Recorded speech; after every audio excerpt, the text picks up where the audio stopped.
You do speak about the heart. That's the big thing with the book.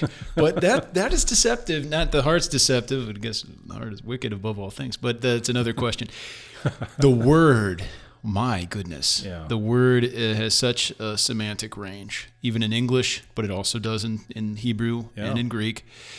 How is heart, the word, the idea, frequently understood in our contemporary culture, for example? Let's start there. Feelings. And one word is feelings, emotion. And that's it. And first and foremost, the heart in contemporary culture is about what I feel. And that's not the way it's used in Scripture. That's part of it. Yeah. But that's not, and maybe that's not the most important part. Yeah. I'm not sure the Puritans would agree with that, actually, but we can get to that. But yeah, it's very different from how we conceive of it in our culture. I'm going to read to you your definition.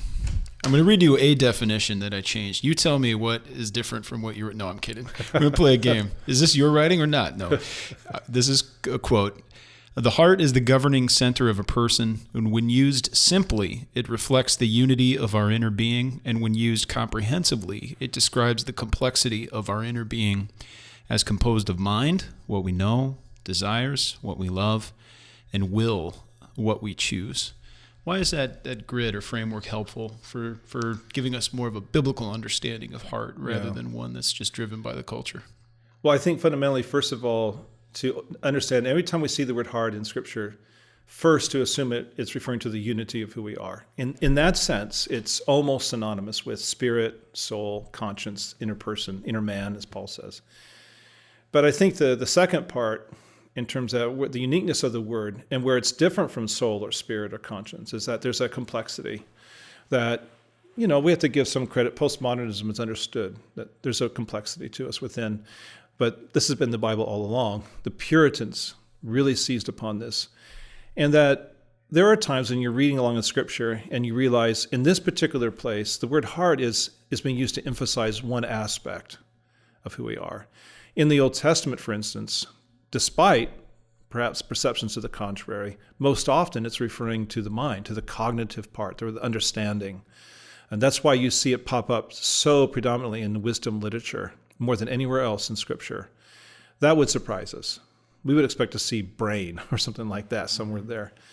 But there's other times it's clear it's talking about what a person wants in their heart, which is the way we most associate with heart, is that if I can't get what I want, I'm going to be upset. And that's why we attach feelings and emotions to the heart, and rightly so.